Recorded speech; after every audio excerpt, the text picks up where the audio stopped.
Nasa pako na tayo. Dapat ba nandito tayo? I'm giving you a tour of Manila. Ito na yung gala natin. Detour. Ito na po pala yun. Oo. Akala Ayan, ko po. oo. Linis ng tren, no? Akala ko po Paco Park. Yung pala Paco, Manila. Paco, Manila.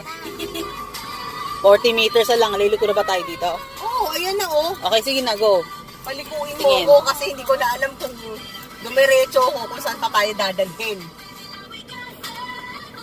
Hey. Hey.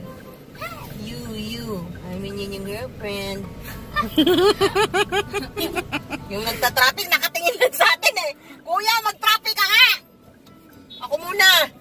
Tamaan mo Tingin yan, na si ha? kuya eh. Nakatambay lang. Kuya! Kuya, baka naman.